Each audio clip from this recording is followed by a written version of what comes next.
Hey there, friends. Josh with Lappin Bookkeeping and Taxes here. And today I'm going to start a little video series to help business owners, specifically those in the mental health businesses, to get started and set up properly with their bookkeeping and taxes. So it'll be an ongoing series. Just continue to check back as the days and weeks go on, and we'll add to it as we can. So, if you're just getting started wanting to set up your own business as a mental health professional, there's a couple things you got to do and to get things off on the right start. The first thing, and probably the most important thing, is you're probably going to have a certain amount of experience before you can even consider pulling this off.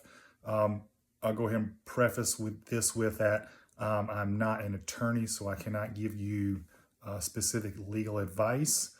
You're going to want to consult your local legal professionals for that. But just from what I've seen, generally you need to have about 2 years of experience before you can kind of start this process. The reason is for that is you usually have to get approval from your licensing board to get this started. And again, like I said, I'm not giving specific advice. I'm just giving you a general overview to get you pointed in the right direction. But once you get approval from your local licensing board, then you can usually get the process started. And the first thing I recommend you do is to, once you get that approval, go ahead and register with your state. This is going to be dependent on your state. Again, you'll probably have to consult someone as to which entity is going to work best for you. But for the most part, unless you're planning on running a very large mental health firm and bringing on investors and shareholders, you're probably going to want to start off as a PLLC or an LLC. Again, it's very state specific, but I know for the state I'm in, the state of North Carolina, you need to register as a PLLC, which is a professional liability company. And what the purpose, there's two purposes of doing this. The number one purpose is it's going to provide legal protection for you and your business. Essentially, it's going to separate you from your business.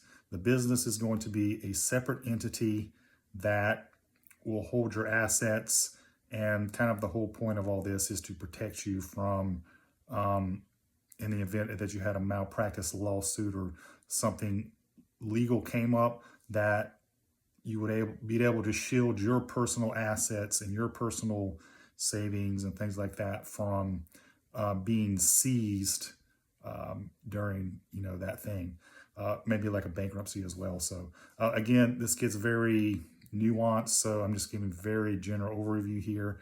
It's not specific advice for you to follow exactly, just getting you headed in the right direction. Okay, so once you have your legal entity set up, again, you need to do that. You need to register with your state. I think you can do it yourself in some states, but if you don't feel comfortable with it, you can get an attorney to do it, and you might be able to get some kind of third-party online service like LegalZoom to do it for you as well. I personally would err on the side of caution and just get an attorney to set it up for it.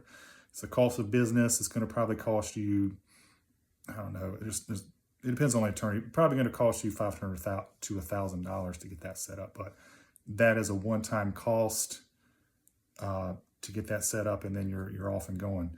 So once you get that set up, keep in mind as well, you might need to register for a business permit with your county or state. So you want to check your local laws for that. And then the second point of all this is to be able to open up a business bank account. So once you register with your state for your PLLC or LLC, you should receive an EIN number. And you're usually going to need that to open up a business bank account. A lot of times you will need your articles of incorporation. Um, you should kind of get like a whole packet with all this stuff, articles of incorporation, EIN number, and that's going to allow you to go down to your local bank and set up a business bank account, which will kind of start leading us into the accounting pieces.